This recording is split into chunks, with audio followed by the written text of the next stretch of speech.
Olá, seja muito bem-vindo ao nosso canal Gesara News, falando sobre as atualizações do dia 9/11 de 2024.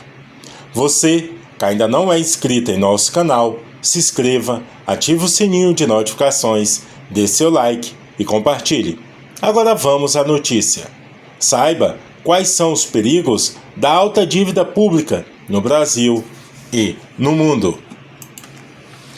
O FMI estima que a dívida pública do Brasil, como proporção do PIB, avance de 83,9% no fim de 2022 para 94,7% em 2026. Entenda as consequências para o perigo país, juros e capacidade de financiamento.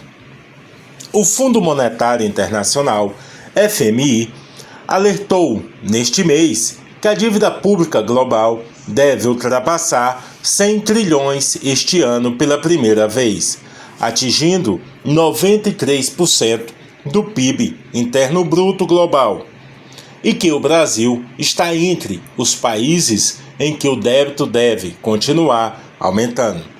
A DW ouviu os especialistas sobre o quão preocupante é o crescimento da dívida pública brasileira em meio a este cenário de alta global, como reflexos que vão dos juros à inflação.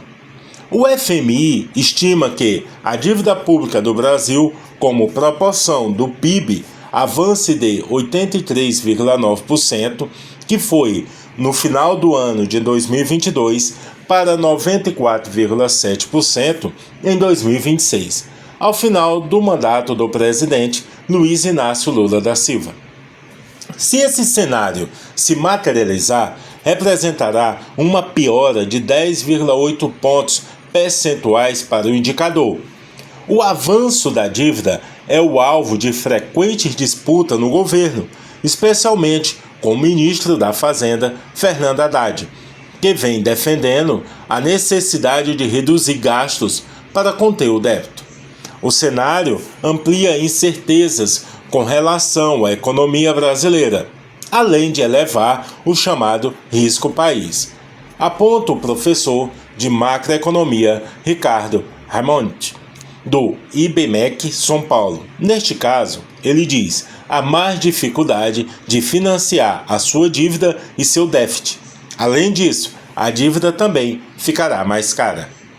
A maior dívida está ligada normalmente a um patamar mais elevado dos juros, algo que o Banco Central já vem reagindo. Em setembro, a autoridade voltou a subir a taxa Selic, que chegou a 10,75%, e analistas esperam novos aumentos nas próximas reuniões. Nesta semana, o presidente do Banco Central, Roberto Campos Neto, cobrou um maior ajuste fiscal e atrelou os cortes ao menor nível de juros. O Plano Real foi o primeiro plano que teve um ajuste fiscal antes. Quando a gente olha de lá para cá, todas as vezes em que o Brasil conseguiu diminuir os juros foram acompanhados de choques fiscais positivos, disse ele. Por outro lado, Lula defende que o aumento da arrecadação e a queda dos juros permitirão a redução do déficit sem comprometer a capacidade de investimento. Além disso, neste ano, o presidente comparou a dívida brasileira com a de Estados Unidos, Itália e Japão, todas acima de 100%, afirmando que este não é o problema da economia.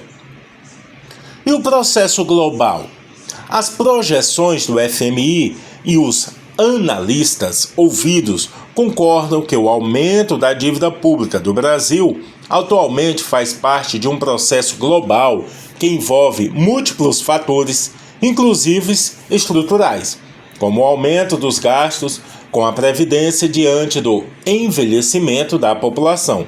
Entre outros países destacados pelo organismo com o avanço de dívidas preocupantes estão Estados Unidos, França e Itália. Por sua vez, os especialistas apontam fatores que limitam o nível dos débitos brasileiros sem que haja maiores riscos para a economia.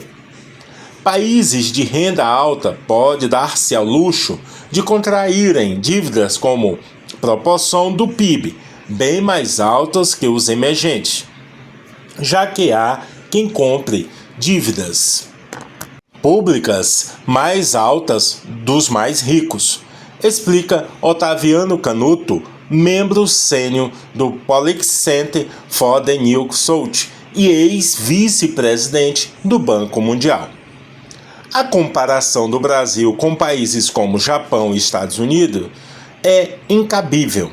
São países que financiam suas dívidas de forma muito mais barata, afirma. Lembrando que os bancos centrais de ambos chegaram a manter suas taxas de juros próximas de zero em alguns períodos. Além disso, a confiança nestes países é muito maior. Mesmo com a dívida mais alta, continuam sendo financiados, aponta. Os Estados Unidos têm o dólar e os europeus têm o euro, que são muito procurados como moedas de reserva. O que o Brasil não tem, afirma. Segundo o especialista, a comparação adequada deve ser feita com outras economias emergentes, por exemplo, como Peru, México e Colômbia, que têm características mais similares. É notável que entre os emergentes, a dívida brasileira já é alta, e a preocupação é o ritmo em que isso está acontecendo, aponta Canuto. E sobre espaço para mais arrecadação? Há um ceticismo sobre capacidade do governo de aumentar a arrecadação, algo que tende a ser impopular por normalmente ocorrer por meio do aumento de impostos. Hammond indica que, ainda que proporção que o aumento dos gastos tornou nos últimos 2 anos foi muito maior do que a arrecadação. Ele lembra que o avanço se deu especialmente entre as despesas para manter a máquina do governo funcionando e os chamados gastos primários. Na visão de Sérgio Vale, economista-chefe da MB Associados, o chamado arcabouço fiscal proposto pelo governo não vem sendo suficiente para garantir a confiança nas contas públicas do país, já que o projeto dependia muito de aumento na arrecadação, sem um ajuste na estrutura de gastos. Além disso, ele lembra que a administração não conseguiu que novos recursos fossem aprovados no Congresso e que é difícil imaginar que logre isso após 2 anos de mandato, em um momento em que a popularidade está mais desgastada que no começo da gestão. A desconfiança faz com o equilíbrio das contas públicas brasileiras é uma das grandes razões por trás da desvalorização do real neste ano. Apesar de fatores externos que impulsionaram o dólar no exterior, analistas apontam que até 80% de perda de valor de ativo brasileiro atualmente está ligada a desdobramentos no país. A parte do câmbio atual está ligada ao fator fiscal. O dólar estaria mais baixo, não fosse isso, aponta Vale. Um dos desdobramentos da moeda mais desvalorizada é uma maior inflação, que deve ficar acima da meta do Banco Central em 2024, segundo as estimativas do mercado financeiro. E qual a trajetória explosiva da dívida?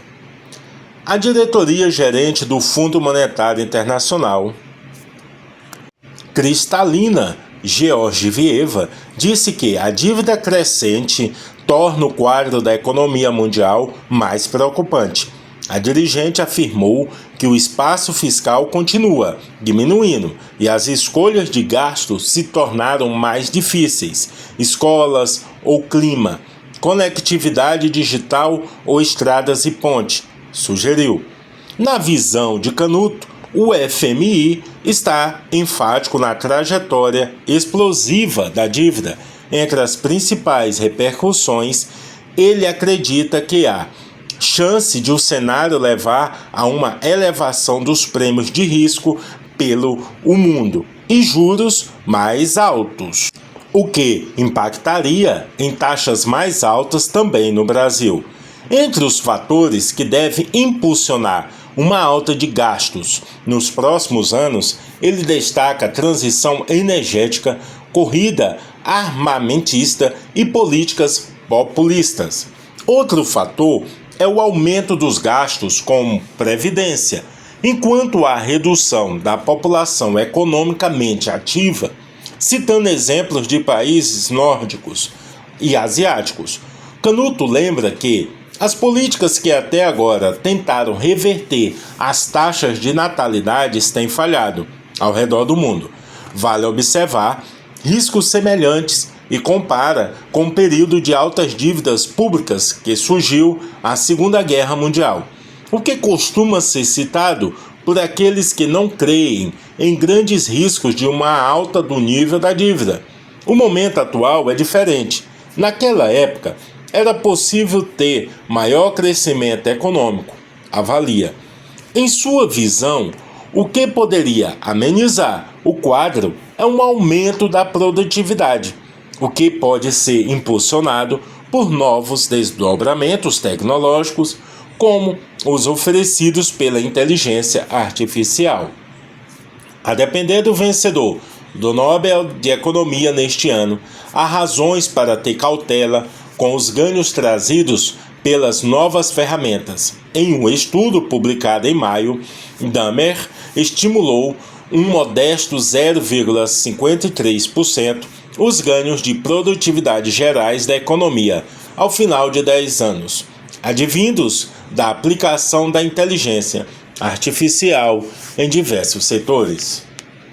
E essas foram mais atualizações do Gesara News. Não se esqueça de deixar seu like, se inscrever e compartilhar o nosso canal. Até mais!